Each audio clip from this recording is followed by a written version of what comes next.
Morning goods, all goods to the hoods. Yan, at ito nga ang ating unang vlog sa Humanitarian TV. Yon, at yon, pupuntahan natin ang isa sa mga pinakamagandang destinasyon dito sa Dubai. Yan, at waiting nga tayo ng bus na sasakyan natin.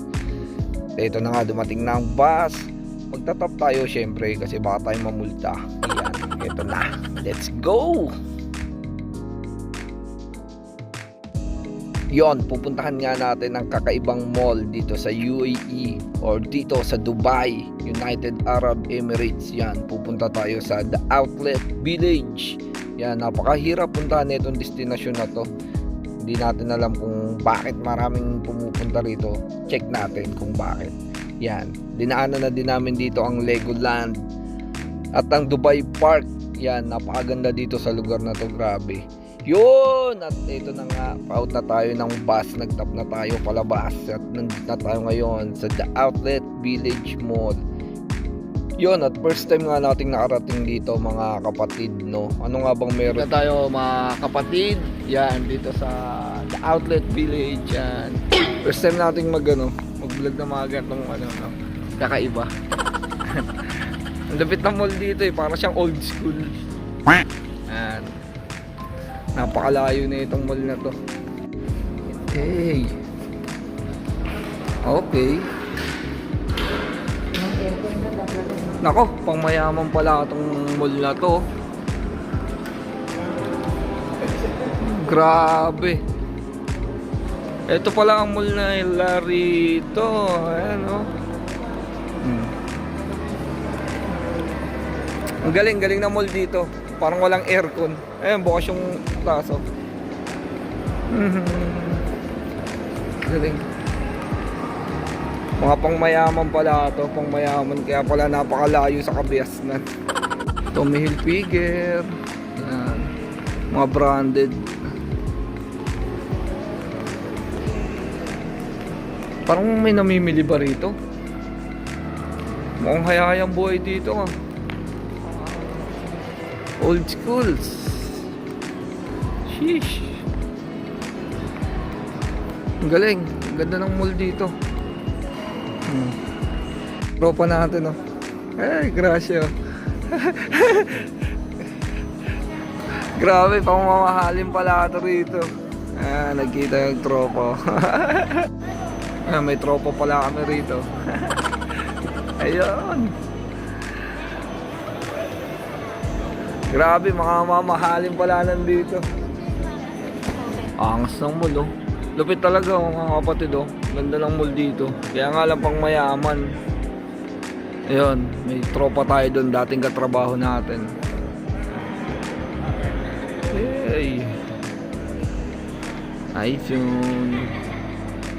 Mall na walang kabayan na namimili yan. Walang mga masyadong Pilipinong namimili. Puro mga pang ibang lahi. Galing, wala masyadong makitang kabayan dito eh. Mga customer. Meron, may ilan nilang kabayan yan. Tulad nun, yung katrabaho natin dati. Pero mga nag-work dito.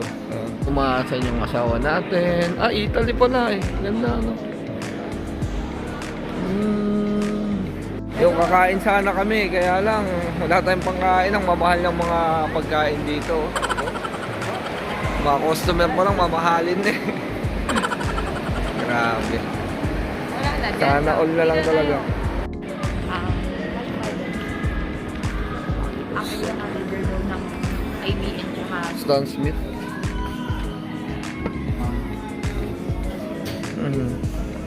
Forty-nine.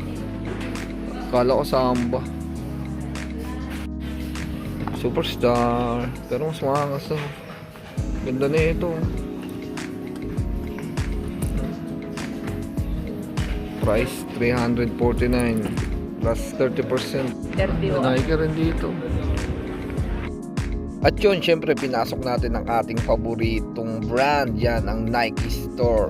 Yan, alam ko outlet store nila to kasi puro sale yung mga paninda dito. Grabe, talaga naman napakaganda ng mga sapatos. Ang dami nilang sapatos dito na napakamura. Yan, may mga Air Max. At ito pa, yan, isa sa mga nagustuhan ko. Napakaganda talaga na itong Air Max na itim na to. Yun, at mayroon din silang Nike SB. Isa rin to sa mga gustong gusto ko. Alam nyo ba kung magkano lang yan? 299 lang yan sa pagkakaalam ko. Yan. At ito, nakita ko na nga rin, meron din silang mga Jordan. Yan. Kala ko 6 rings. Yun, nandito rin pala yung isa sa mga Jordan retro natin. Jordan 2. Yan, napakamura na ito dito, promise. Yan, sa ibang store nagre-range to ng 800 to 900 dirham. Pero dito napakamura niya talaga. Pero dito almost 50% yan. Jordan 2 high cut. Yan. Napakaangas na ito. Meron din sila ditong Nike. Yan, Nike Dunk high cut. Yan. Ang ganda rin nito. OG to yan. At isa to sa mga retro ng Nike as far as I know. Jason, my feet. Ay, hindi pala Jace. Nike. Ikaw my feet. Ito na yung huling tour natin yan. Papakita ko muna sa inyo yung ang nawawala sa isa sa mga Dragon Ball. Yan. Kala ko sa Mall of Asia lang may ganito, meron din pala rito. Pero ang ganda ng mod dito, kakaiba. Kakaiba talaga. Old school. Yan. Long live!